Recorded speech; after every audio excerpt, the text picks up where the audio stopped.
We have just started with this fascinating project for the Climate and Development Knowledge Network.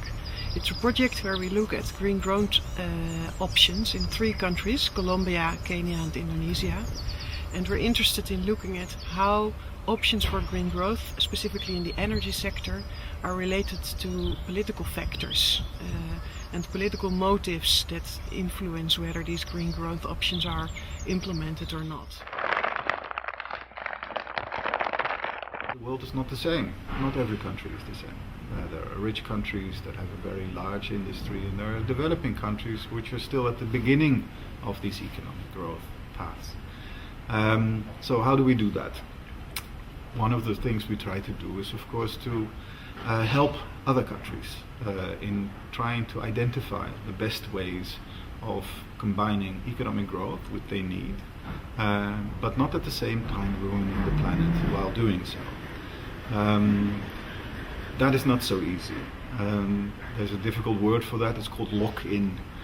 What we don't want is that developing countries will make the same mistakes as we did in the past. Al tiempo que refinamos los análisis técnicos, estamos, como decía hace un rato, revisando la viabilidad del cumplimiento de esas reducciones en los sectores. Si bien la meta va a ser nacional, pues estas reducciones se tienen que realizar en los diferentes sectores de la economía, y entonces el trabajo con los ministerios al nivel, digamos, político-técnico, o sea, subiendo más en la escala hacia lo político, tiene que avanzar rápidamente, porque en esta economía como la colombiana, muchas de las estrategias de reducción de emisiones van a ser realizadas por privados, van a ser realizadas por firmas, van a ser realizadas por organizaciones individuales que tienen que ser convocadas por los ministerios y desde la misma presidencia, esperamos, para garantizar que la reducción que proponga Colombia se cumpla. I think it's going to be very exciting and very challenging to try and convince these 3 countries that are the subject of this project, Colombia, Kenya and Indonesia, to try and think differently and innovatively about how they are going to grow in the future and how that growth can become more green. It's specifically challenging for example, Kenya, because it has just recently discovered fossil fuels, oil, gas, and it might hope to actually develop these resources and become very rich very fast. On the other hand, perhaps that's not such a good idea if you take climate change into account. So this requires us to start thinking about what are the challenges that these countries face in trying to figure out whether they should invest in fossil fuels or whether they should try and see whether it makes more sense in the long term to invest in renewable energies.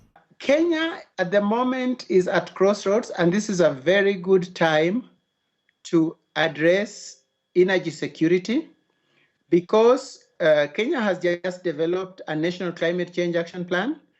We have a new vision 2030, which gives us the development pathway or strategy towards the year 2030.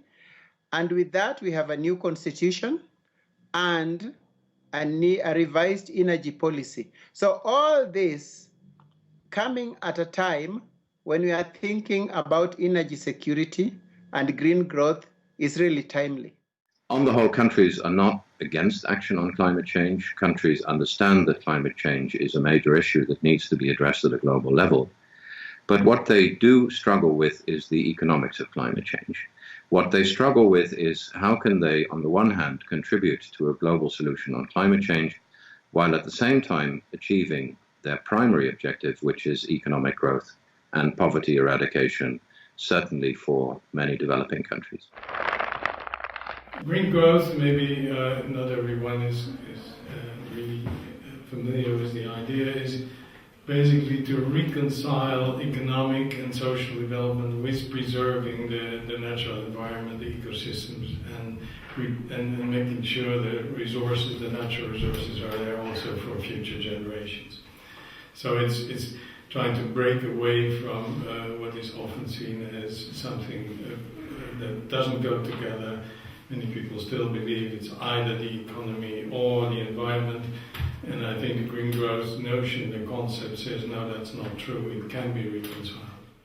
Evidence will in fact be used to change policy does not have a bright, fantastic, successful record. Actual policy change depends on many other factors, as we know.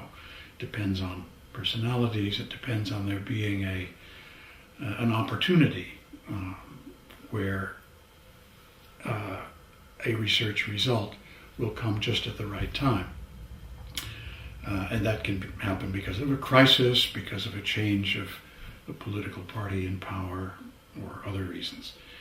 And it will also depend on just being patient and waiting for that opportunity to arise to make the research results available to the right people at the right moment. We hope that we will be able to identify, let's say, those enabling factors and constraints which influence whether green growth options are actually can be made a reality, because we know that green growth options often, especially in the long term, are economically really attractive. The question is really how can we make them politically attractive, and how can we identify factors within countries and discourses in countries that can make them happen and become a reality.